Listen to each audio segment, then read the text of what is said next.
Today's video is sponsored by Groups Recover Together. Groups is very unique in that they help you from day one all the way through to get your life back on track. They can help you with SNAP, with housing, with clothing, with getting an ID, and they genuinely are there and they care about the entire process of getting your life together. This is not just harm reduction. This is not just detox. It's not just MAT. It's not just therapy. It's not just getting your life back together. It's everything all in one. And they help, like I said, from start to finish. So I am a proud partner with Groups Recover. I will link all of the information down below, as well as my very own landing page with Groups and my hotline number. Thank you so much, Groups, for allowing me to be part of your amazing program. What's up, you guys? Welcome to today's video. As you can tell, I have kind of a wild story to share with you guys today. Before I get into it, I want to let you all know that I am an ally of LGBTQ+. Over half of my friends are LGBTQ+, and with the utmost respect, I'm going to be sharing my opinion. I've been to prison. I have a bachelor's degree in correctional program support services. I am constantly looking at new policies that are coming out. I am very informed when it comes to all things prison. Do I think I know everything about LGBTQ+? No, I don't. So during this video, I'm going to be doing my absolute best to say the right things. And if I misspeak here, please know I don't mean to say anything wrong, but this is not a topic that I am an expert on. So if I say the wrong thing when discussing trans people, I'm truly sorry. Feel free to correct me in the comment section down below, as I am still learning. But today's video is going to be pretty intense, and I'm just going to share my honest opinion when it comes to the policies that I'm seeing come out of California. If you're new here, hi, my name is Jess. I'm a person in long-term recovery who has served time in prison, and my entire crazy life story is in the description box down below. If you want to follow me on any other social media platform, TikTok, Instagram, Patreon, that's $2. It's only ever gonna be $2. All of that is linked in the description box down below, as well as my vlog channel and my podcast that I swear I'm gonna record for soon. I really am. I really am. A lot of stuff going on in the description box, but let's just go ahead and get started.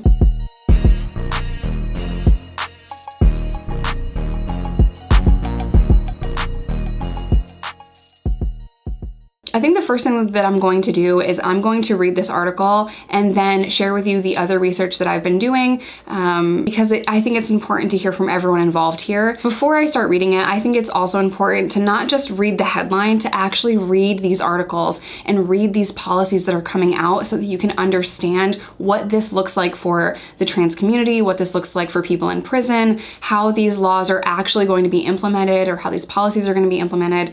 Because just reading that title, it's like, whoa, that seems intense. So let's break it down. Let's read the article, and then I'll share with you guys what I think as somebody who like literally studies prison and as someone that has literally been to prison. So this is from the Daily Wire, and then I'm gonna go to a different article that I read. A female inmate in California is now pregnant after women's prisons were forced to accept biological men, prisoners claiming to be women, without any questions asked. The Blaze reported that a liberal women's organization, Women's Liberated Front, has reported that at least one woman has become pregnant following California's law that allows men to identify as women and get sent to women's prison, even if they were in prison for violence against women.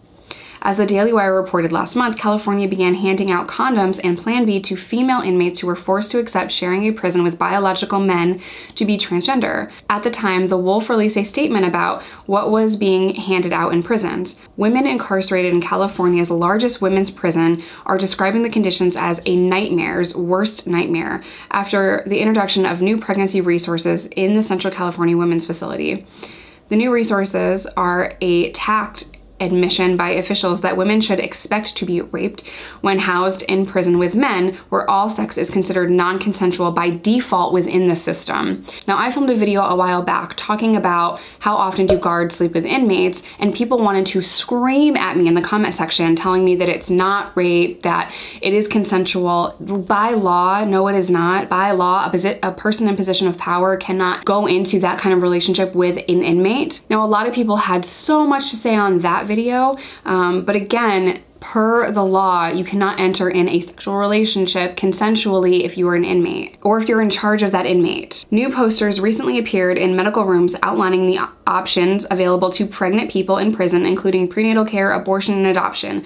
The poster also declares that women have the right to contraceptive counseling and your choice of birth control methods by a licensed healthcare provider within 180 days prior to scheduled release date. However, the only methods available to incarcerated women to prevent pregnancy are condoms, which appeared shortly after the men, and Plan B emergency contraceptives. The law requiring women's prisons to accept biological male prisoners went into effect in January. The Los Angeles Times reported that since then, around 300 male prisoners filed requests to transfer with the state, and only 20 have been processed so far. One inmate, according to Wolf, said, "How do we feel safe in our community when we reach out for help we get nothing? There has been an assault on women and we are still silenced. Does anyone care that we are being forced to house with 6'2", 250-pound men with penises that are here for brutally raping women? We have been warned by officials in this prison more are coming with even worse charges. Where is the safety for our concern? If we say we are in fear, we are the ones locked up." I'm assuming they mean solitary confinement. Wolf tweeted last week that 7 different people inside CCWF have said at least one woman, possibly more, is now pregnant after being housed with a male felon who was transferred to the women's prison under the new law. Our connections tell us that at least 3 of the men have been moved to ADSEG. Because this is private health data, we're not currently able to confirm any more than this, the organization added. Amber Jackson is an inmate at CCWF, told Santa Monica Observer that some of the transgender inmates who were transferred still had penises and were having sex with female inmates. "Call yourself a woman all you want," Jackson said, "but when you have a man with a penis that works as it was designed to do, that's a problem in a women's prison's group shower room. That's a problem." Before I read the next article, I do want to share my thoughts here. These are my thoughts. We need to protect transgender people in prison, as many laws disproportionately affect people that are trans in that community. They're more subject to assault, discrimination. We need to be able to protect them, and we also need to protect the women that we're talking about in California. We need to be able to protect both. So how do we do that? That's not an easy thing to do. It's not an easy thing to be able to protect both. It would be my suggestion here that instead of just housing everyone together, people that identify as female should absolutely be entitled to identify as female. However, if biological men that identify as female are in jail or in prison on violently, aggressively raping women, is it okay to house those individuals with women in GP? I don't think so. I think this is a situation where, in order to keep everyone safe, I think that we should have a special housing unit for trans inmates. That way they are not subject to assault on the male side. Because if you are transitioning and you've had, let's just put this as an example, and I'm sorry if I don't say it correctly, but if, say you've had top surgery and not bottom surgery, and the facility wants to label you male, and they put that individual in a male prison, that individual can be hurt on the male side. So we have to protect that person that is trans and has not undergone both of those surgeries. If an individual has not undergone any surgeries, but they're a cis male, am I saying that right? We need to protect that person too. However, we also need to protect the women. It's not right that anyone is in fear for their safety, but like I said, both of these people are valid. Both of these people need to be protected, and it's the prison's job to keep people safe. And in so many instances, they fall short of that and they're not protecting anyone. People get hurt or even killed or raped in prison all the time, and we need to end that. We need to end the violence that goes on behind those walls. This is a very different case, right?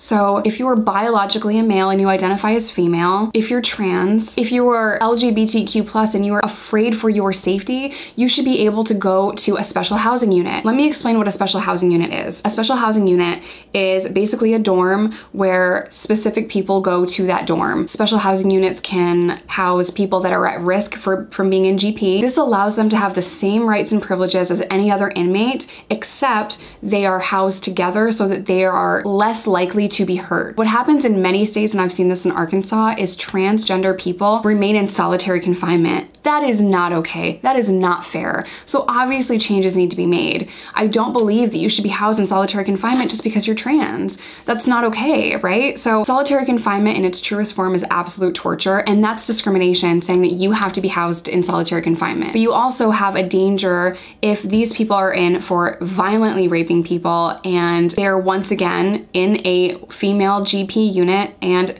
committing those acts. So I want everyone to feel safe here. This is not an easy topic of conversation. I know this is gonna upset people, but we have to be able to keep both groups completely safe. And that is California's responsibility, is to keep them safe. So I'm going to read you another article that I saw because I was doing research on this. This one says trans inmates transferred to prison in alignment with gender under new California law.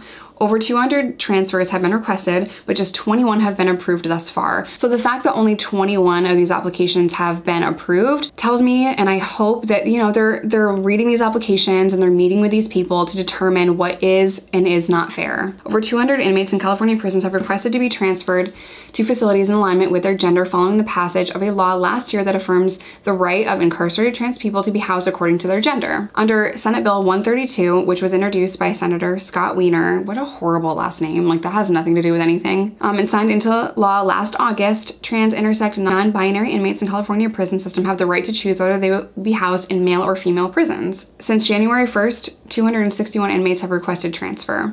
Trans inmates have expressed relief at that change. And here's why. This quote says, "I won't be around predatory men. I won't be around staff that frown upon trans women," Kelly said, who is currently housed in Mule Creek State Prison, a prison for men near Sacramento. And that is the horrifying reality for trans people. If they are put in the wrong facility, they are dealing with men that can hurt them and assault them, and that is not okay. That's why I'm saying we have to protect trans people. According to the California Department of Corrections and Rehabilitation, 1,100 inmates, or just over 1% of the state's prison population, have identified themselves as trans, intersex, or non-binary. These populations experience documented higher rates of violence in prison, including rate of sexual assault that is 13 times higher than that of cis inmates. Trans women are historically more vulnerable to arrest and incarceration, both due to higher likelihood of unemployment and poverty due to discrimination laws. For instance, New York recently repealed walking while trans law was used to arrest trans women of color for existing in public spaces. Oh my God, it just makes me so mad. My heart just breaks for them. I couldn't even imagine that. And then imagine going to prison and being put in the wrong prison and being attacked in prison. Like, it just breaks my heart. The Times reported, thus far, California has approved 21 of the 261 gender-based housing requests and has transferred 4 inmates. A prison spokeswoman said that the state is experiencing a slowed rate of transfers due to COVID. Thus far, no gender-based transfers requested have been denied. Inmates and staff told the Times that there have been fears within prison about cis men using the policy to infiltrate women's facilities and commit acts of violence. One inmate, who is a trans man, expressed his response to these claims, which are founded in debunked myths and trans people access female space to prey on cisgender women. The complaints from the cis women here are that these are men coming here and they've been traumatized by men, so they shouldn't have to live with them, which is a very real thing. I'm a woman and I've been to prison with women. I have heard horror stories of women being traumatized by men, so I completely understand why women would be upset. I've repeatedly said they're women, but their anger gets directed towards me. While inmates who have been transferred have reported tension, others said they have been welcomed with care packages. There's a lot of women here that accept me. There's some that do not, added Michelle, who recently transferred from men's prison to women's prison. There's going to be adversity everywhere, and I understand that. Laws like California's have also recently been passed in Connecticut and Massachusetts. These laws operate in accordance to PREA, which states that decisions about housing an inmate cannot be based solely on their genitalia and requires that an incarcerated person's views on their own personal safety must be seriously considered, which I completely agree. California has recently shown support for their rights of incarcerated trans people through other policies, including a 2018 law that established the rights for incarcerated trans people to petition the court directly to change their name and gender marker. This is my fear, that the first article I read is going to hinder other states making wide-sweeping policy change. It only takes one story like that to invoke so much fear surrounding policy change when it comes to trans men and women. It takes one person to mess that up for everyone, and we need to start making laws that help the trans community because they are victims of assault and discrimination, and that needs to end. What I said in the beginning about there being a special housing unit, I think for some, they would be more comfortable in a special housing unit.